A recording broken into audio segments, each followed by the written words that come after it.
يلا ركنية أخرى لصالح المنتخب الجزائري. الجمهور يطالب بضربة جزاء والحكم يقول ضربة جزاء. ضربة جزاء لصالح المنتخب الجزائري. بداية مع إحلال المنتخب الجزائري هناك لمس باليد.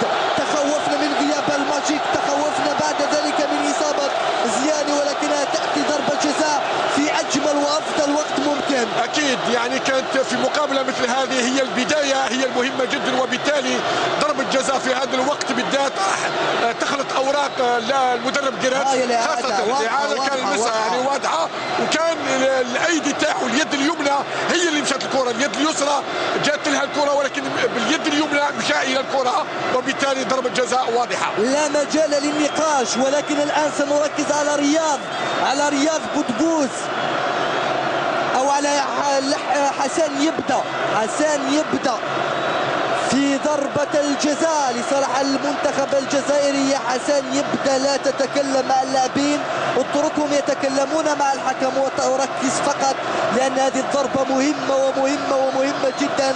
هدف في الخمس دقائق الأولى. هذا هو الحارس المغربي نادر، 35 سنة، لديه من الخبرة ما لديه، 25 مباراة مع المنتخب المغربي. في الجهة المقابلة سيكون حسان يبدأ في تنفيذ هذه الضربة. فرصة كبيرة جدا للمنتخب الجزائري حتى يفتتح باب التسجيل في هذه المباراة الكبيرة. يبدأ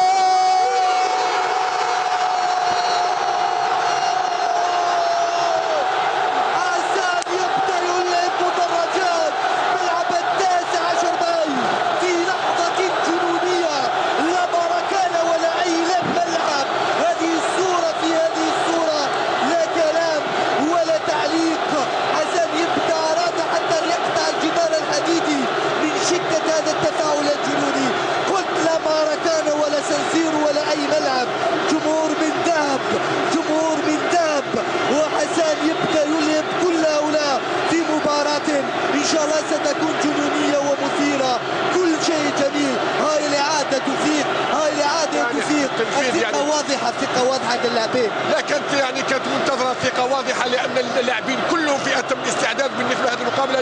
لهذا قلت لك يا كريم أن غياب مقرة حتى خروج زياني في الدقائق الأخيرة في الدقائق قبل بداية المقابلة لا يؤثر على اللاعبين، لأن كل لاعب